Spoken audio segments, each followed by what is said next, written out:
Okay, how long will a dog need to wear a remote collar? It's probably the most common question that you hear when you're working with people or introducing people to the concept of using a remote collar, of folding remote collars into their training program.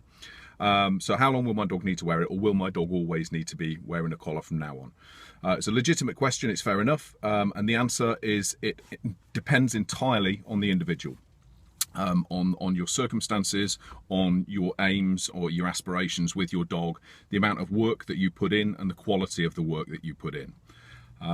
It's a little like saying, how long will my pulling dog need to wear a head harness? Or how long will my dog walking alongside me be required to have a lead attached? It depends. It depends on how much effort you put in, on how much work you put in teaching the things that you want to achieve. So a remote collar in itself is nothing. They're not magic. There's nothing amazing about a remote collar. It just delivers a sensation, a physical sensation, which is in most instances novel. There aren't many instances where dogs have felt that form of sensation before, and so they key in. It gets their attention. You capitalize on that by using that moment or those moments to your advantage. But it isn't, a remote collar isn't something that you put onto a dog and then, now my dog is well behaved, now my dog walks to heel, now my dog sits and stays there, now my dog will recall, now my dog will go to bed, now my dog will give up all the things that it's got that I want. That isn't what happens. So when I see, and there are a lot of people who seem quite collar reliant, I use remote collars a lot. I do use remote collars a lot, as much as I'd use any other tool really, for facilitating change in pre-existing behaviours and also to expedite new learning. So that when the dog is understanding what I'm asking, then it's an added dimension to that to be able to speed that process and take that process on further. But really, to my mind personally, I like to work a dog towards becoming what you'd call collar free or naked, not working with any form of instructive tool.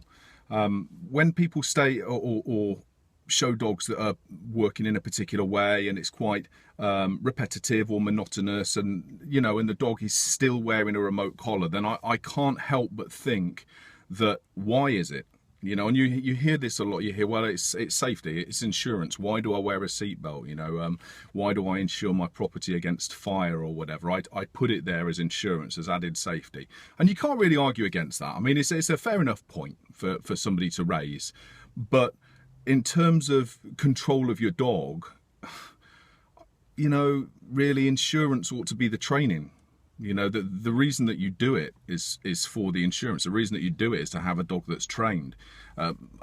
If I'm going to rely on a tool to get me out of potential sticky situations, then I'm kidding myself if I'm not going to think that I'm going to make more use of that tool than because it's there. It's far easier if I want reliable responding and I've got a dog that understands the sensations of remote collars and what they're supposed to do in response to those sensations, then it's very tempting to utilize that tool because it's going to, guarantee me compliance. But guaranteed compliance doesn't necessarily equate to the same thing as trained. In my mind, trained for me is that the dog is reliable in a variety of contexts, which, if we're saying, well, it's insurance, then it basically says to me, well, then in which case I'm admitting that I don't really think my training's reliable or that reliable in various contexts. So how long does a dog wear a collar really comes down to, or how often, how long would a dog be wearing a collar for? That really comes down to the individual. It comes down to how much work you're putting in, the quality of the work that you're putting in, and the dog, and also your goals. If you want a dog to remain on collar because you want that added insurance, because you want that additional safety feature, if you like, that seatbelt, well, then that's entirely up to you. Nobody can criticize you for it. It's just not necessarily what my personal goals are. So my personal goals are to use a remote collar to achieve an aim, and then to put the remote collar away.